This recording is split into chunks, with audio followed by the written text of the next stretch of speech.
Dari tadi. Marwan Salka sini. Satuan Reserse Narkoba Polres Aceh Tamiang kembali memusnahkan barang bukti narkotika jenis sabu-sabu sebanyak 10 bungkus dengan berat 10.545 gram. Pemusnahan barang bukti narkotika jenis sabu seberat 10 kg ini dilakukan dengan cara dimasukkan ke dalam mesin pengaduk semen, kemudian dicampur dengan air lalu diaduk hingga larut, kemudian dibuang ke dalam lubang yang telah digali lalu dikubur kembali. Kasat Res Narkoba Polres Aceh Tamiang, AKP M. Nazir mengatakan bahwa pemusnahan narkoba tersebut merupakan hasil pengungkapan sabu saat dilakukan razia di depan Mapolsek Kota Kuala Simpang beberapa waktu lalu. Pemusnahan barang bukti. Jadi barang bukti ini disita pada saat melakukan razia di depan Polsek Kuala Simpang. Adapun pelakunya itu 2 orang,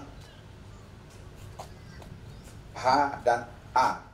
Seperti diketahui pada Rabu 29 November 2023 lalu, Polres Aceh Tamiang berhasil mengamankan 10 bungkus atau sekitar 10 kg narkotika jenis sabu pada razia rutin dalam rangka operasi Mantap Berata.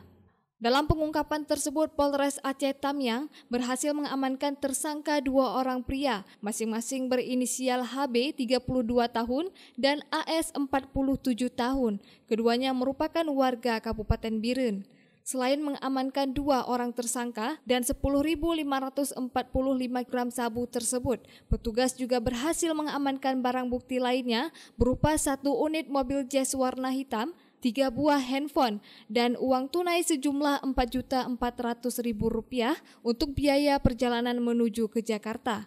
Atas perbuatannya, kedua tersangka dikenakan pasal 114 ayat 2, subsidiar pasal 112 ayat 2, subsidiar pasal 115 ayat 2, Undang-Undang Republik Indonesia Nomor 35 Tahun 2009 tentang narkotika, diancam dengan pidana mati atau pidana seumur hidup atau paling lama 20 tahun penjara.